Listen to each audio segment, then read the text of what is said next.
hayatoki tena kwa mama. Uzalio wake huyu ulikuwaje, historia na mume wako pia ilikuwaje? Tunataka tufahamu historia nzima, tupe historia ya maisha yako pia pamoja na mtoto mpaka anakuwa hapo na bado anaendelea kunyonya tu. Huyu mtoto nilimpata kipindi nasoma.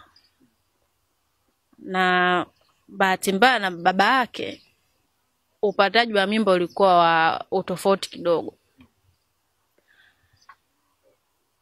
Aliniingilia kijinsia, yani kipindi nipo mdogo sana afu nipo shule.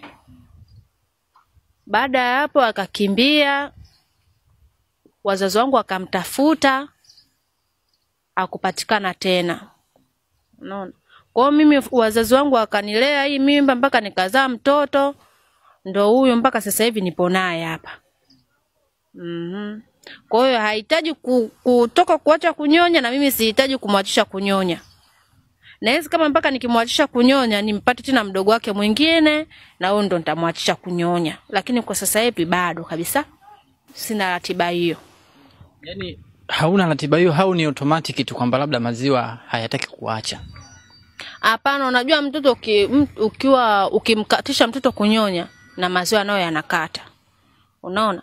Kama hujamwachisha kunyonya maziwa hawezi kukata kwa sababu kila siku ananyonya. Kwa huyu ananyonya kila dakika, kila muda, na ndio maana maziwa yanatoka.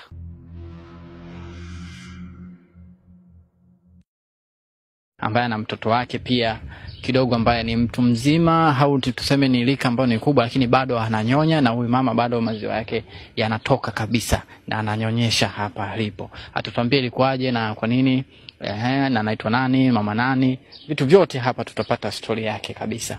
Habari dada? Salama. Kwema? Kwema. Tungependa kufahamu unaitwa nani, na hapa sehemu tupo wapi, utambulisho wako kabisa. Mimi naitwa Rehema. Naishi hapa Nachingwea. Na mtoto wangu hapa anaitwa Hamisi. Mama Hamisi. Nachingwea hapa sehemu gani hapa tufahamu zaidi? Hapa ni maeneo ya Voda. Haya. Sasa tunataka tufahamu Hamisi ana umri gani? Huyu mwanangu ana miaka 17. Ana miaka 17.